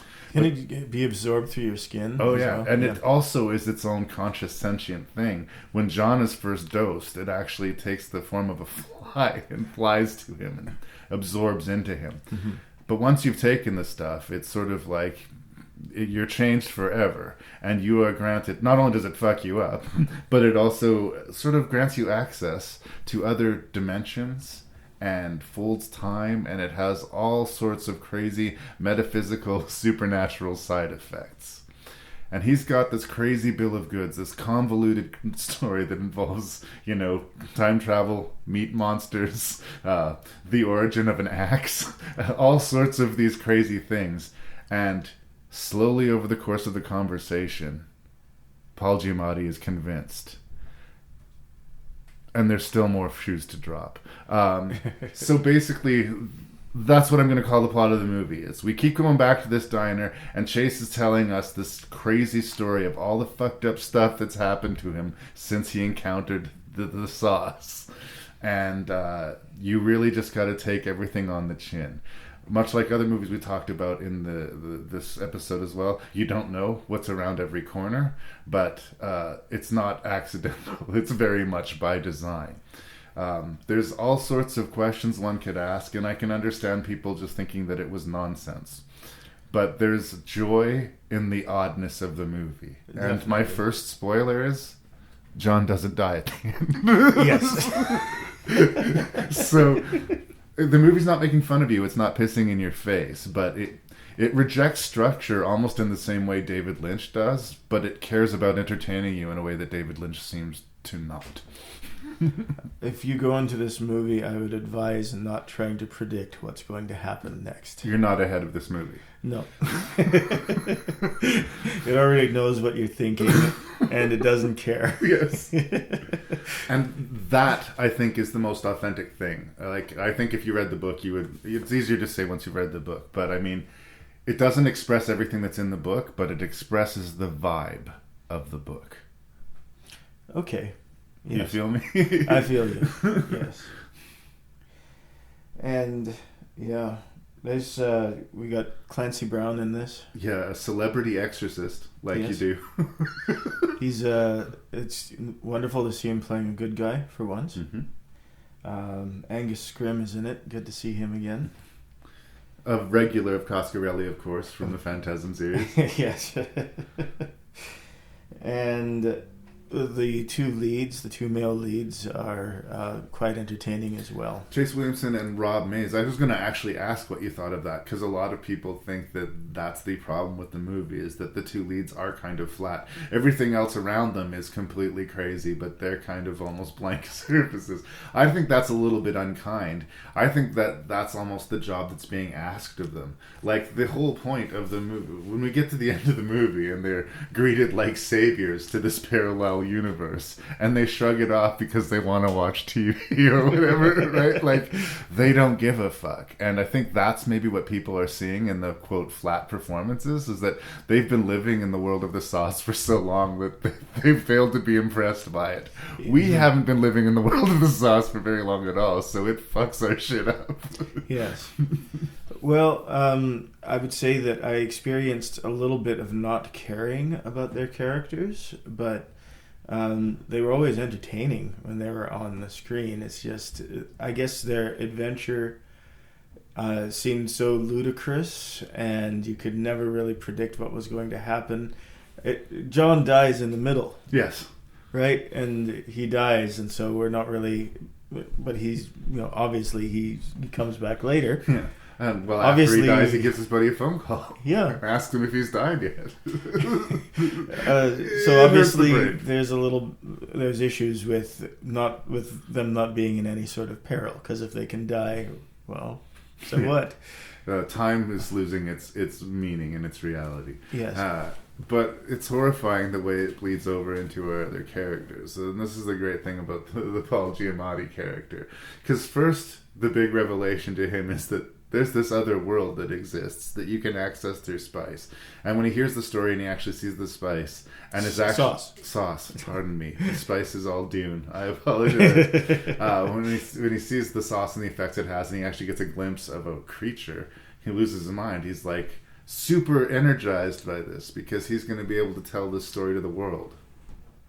But the powers that be don't want the secret spilled. So the journalist that came to meet Chase has actually already been killed, and this is a weird manifestation of his after self.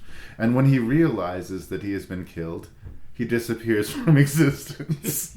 And thus lies the character that was basically our surrogate, our access to this world. Right? And I really think from Giamatti, the acting point of view, all the layers that he's going to get to play here, right? Mm-hmm. It's a crazy movie. And because it's a crazy movie, it might not be for everyone, but I like it a lot. It's funny too. It's really funny. The meat monster is super funny. There's a turkey for a head. And the way that it just explodes from just by talking to Clancy Brown over the phone is hilarious. Minor beats. He wants to stop John from leaving, so he turns the doorknob into a penis, and John's scared to touch it. Yep. No one saw that coming. Yeah. I know I won't do it justice, but even just the very first scene is so charming that it sucks you in, and that's the story of the axe, you know. It's funny, that moment, it reminds me, I just reviewed Magnolia. There's the sequence at the beginning of Magnolia that talks about this weird metaphysical coincidences and what does it all mean. Much the same way this opens, you know. He uses an axe to kill this zombie, or kill this dude, and he keeps the axe, and over time he has to replace the handle, and over time he has to replace the head. And when the zombie comes and he kills it, and the zombie cries, "That's the axe that slayed me." Is he right?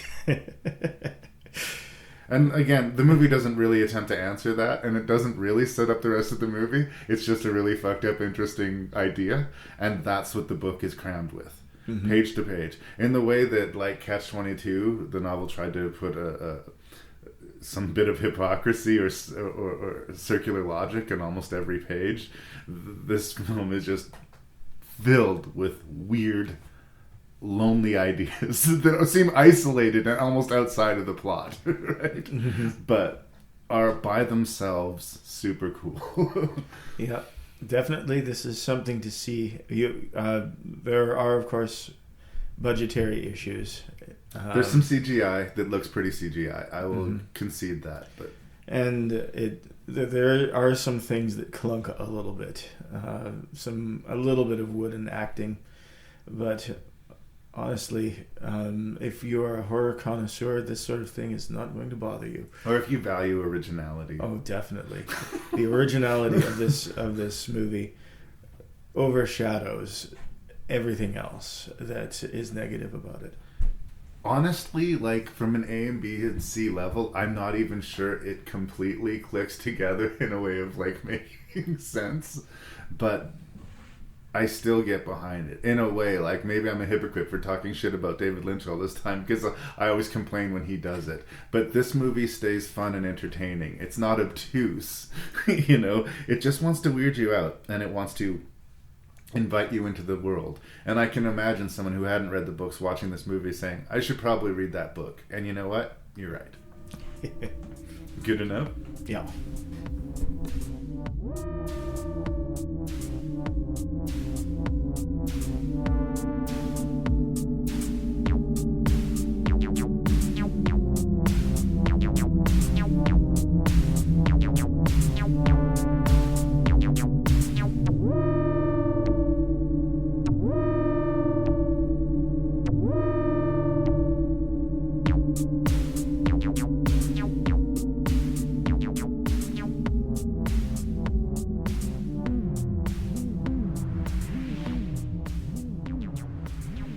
Jeremy Cook, thank you so much for coming back to Rank and Review. I don't mean to give you a hard time. I know it's been a long time since you've been here. I just want you to know that I'm not bullshitting you. Rank and Review misses Jeremy. So you're welcome to come back whenever you can. Bully your wife, because she still has 6 of my movies. That's right.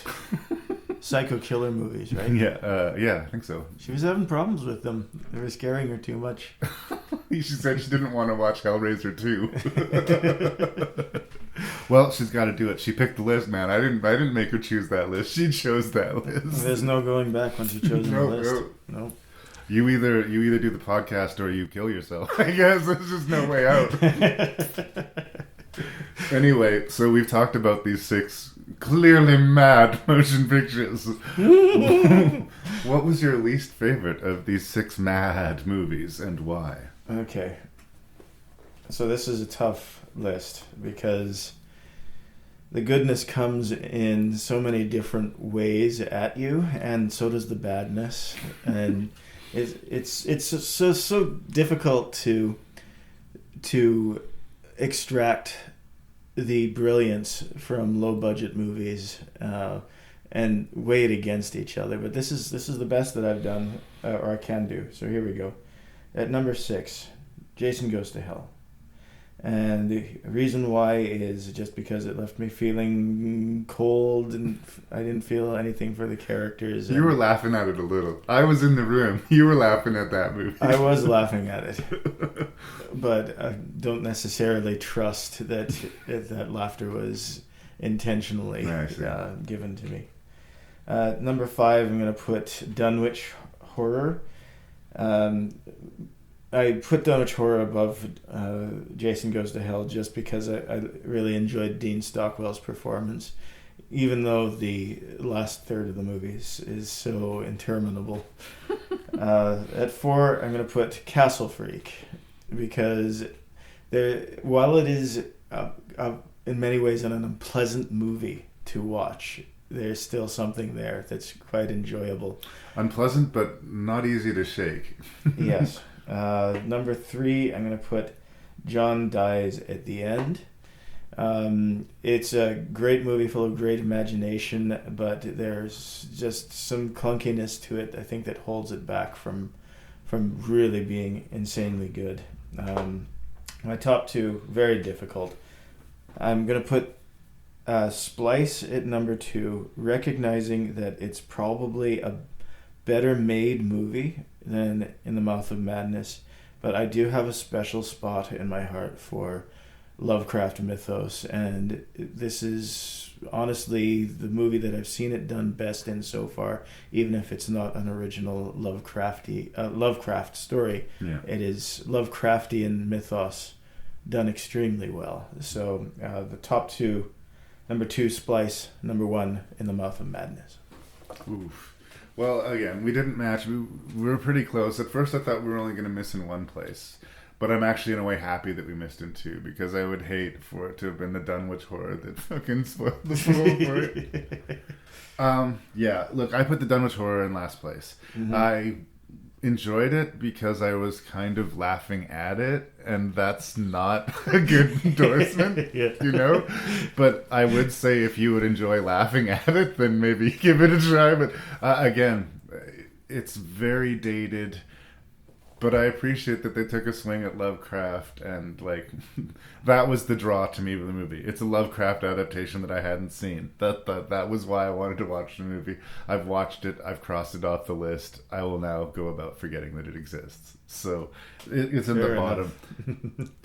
Look, Jason Goes to Hell is not a good movie, but I think that it's more memorable than the Dunwich Horror by a large degree. And though it completely is offensive to fans of the Friday the 13th genre, again, as a mad movie, as a piece of crazy entertainment by itself, as a moment-to-moment bonkers piece of filmmaking, yeah, it fought its way to 5th place. Faint phrase, but there it is. All the way in 4th place, I put The Castle Freak. I do like the movie. I do see its qualities, but I do think that you have to be a bit of an aficionado to appreciate it. And I don't think it's the most accessible Stuart Gordon movie. You know, like, the guy did Robot Jocks and Reanimator. You know, this is a different animal. This is a different animal. It's ugly, but like I say, I remember watching it. I rented it from 49-cent Video, and it felt like I'd seen something that I shouldn't. Like, it felt forbidden. Oh, yeah. And that's actually a really good way of putting it, isn't it? Right? Like, and I couldn't forget it. Like, I always remembered Castle Freak, but in that way, almost guiltily, like it was this dirty secret. Like, yeah, I saw Castle Freak. That shit's fucking crazy. Right? Yeah, like watching the first UFC tournament or something like that. Like, ugh. Wow. Is this okay? Should I be watching this? Yeah. The top 3 was incredibly difficult, and we are differing, but I am sympathetic. Right? Okay. So in 3rd place, I'm putting Splice. Lots of reasons, but mainly what I talked about in the review is the pill that you're asked to swallow, and I do think that there's a certain portion that just won't be able to swallow some of the decisions made in this movie. But that's too bad, because you're talking yourself out of a really good movie. Vincenzo Natali too, I want to support him. Like, he's a little bit up and down in its quality, but as good as like Cube was conceptually and in execution, that Nothing movie that he did that I reviewed literally did nothing for me, right? This, it feels like a Canadian movie in how dark and twisted it is, but it doesn't feel like a Canadian movie in the professional polish. The special effects would go beat for beat with any movie that came out this year. And it's over 10 years old already. Speaking of effects, I need to remind you. Yeah, we didn't talk about this really memorable, awful scene in the movie where before they've experimented with human DNA, they have these two little monsters that they've created, and they have a press conference with all these investors and press there to show these two creatures mate, and instead an absolutely horrendous act of violence was played out in front of everyone. The two creatures just destroy each other, and it's fucking horrifying and weird and twisted in a way that only Canadian horror movies seem to indulge. It's a great scene. It's like the worst press conference you could ever imagine. Yeah. So in second place, I put John Dies at the End. The second and third was the one that I was wrestling with the most. It's so idea rich. And if the hurdle you have to get over is that it doesn't answer all the questions that it asks, or that some of the performances are stronger than others, I don't think it's as big a hurdle as some people will find with Splice. I think if Splice hits you wrong, you're really not going to like it. If John Dies at the End hits you wrong, you'll just sort of think, man, that movie was weird. But these two are close. I mean, as to where to rank them. They're not similar movies at all, but they're really hard. And we are going to come back to agreement. The reason I love John Carpenter, you said you're not sure if you're a fan, is like he's made enough brilliant movies that I can forgive the vampires and the Villages of the Damned, right? Like, if he had just made Halloween and this is what he was anchoring his career off of, that would be impressive.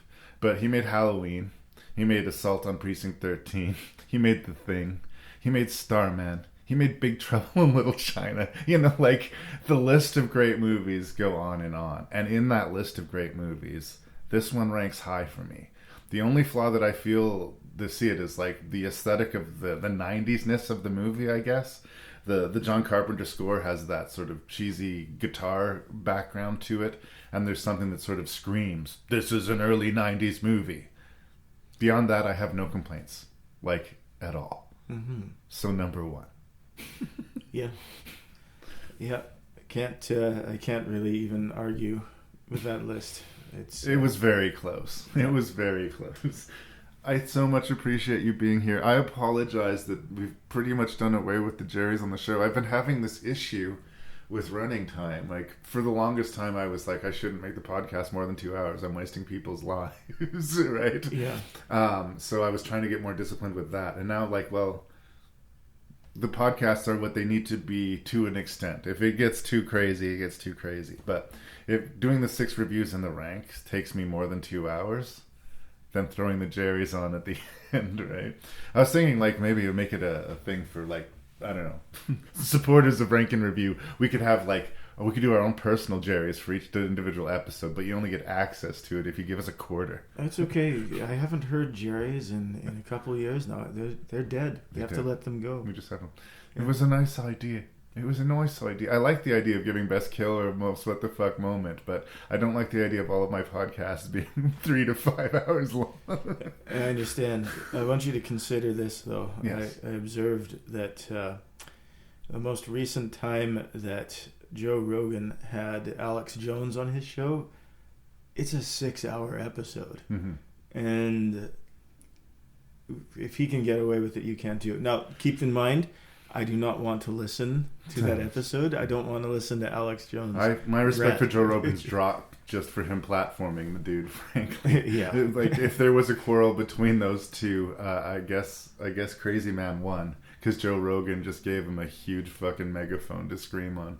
But yeah, I'm not about the 6-hour podcast. I listen to podcasts, and like as I've gotten into it, like, I've limited myself. I will subscribe to no more than 12 podcasts, and some of them get backlogged. And you know, I appreciate a podcast that's as long as it needs to be. The Dana Gould hour is sometimes 2 hours and is sometimes 4, but it's always as long as it needs to be. And I guess that's the goal I'm shooting for. So I remember 2 years ago you mentioned that you had actually made a list of movies specifically. You'd built another list of movies specifically for me. I did. I mean, you don't have to take it, but it's an honor. So why didn't you tell me what it's all about? It's Lovecraftian. I'm just gonna bring it up on the screen here. It's gonna take a few seconds. So we have The Lurking Fear, we have The Resurrected, we have The Color Out of Space, we have The Necronomicon. Now those are all directly adaptations of H.P. Lovecraft. Necronomicon is? So the stories in the Necronomicon are loosely. And then we have Cast a Deadly Spell and Lair of the White Worm, which I think we could fairly state have fairly strong Lovecraftian influences. I can't wait.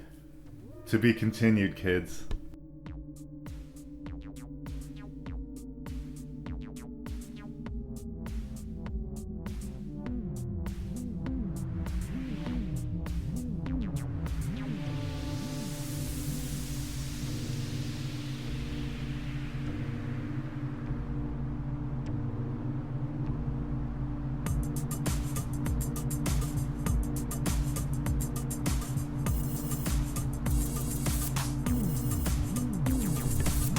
So that was 6 really mad movies. A strange thing to rank. An enjoyable bunch of movies and a welcome return to genre. I know Rank and Review usually does a lot more horror than we have in the last couple of months, but it's just the way the episodes have ended up falling and the guests we've had and the episodes they've selected.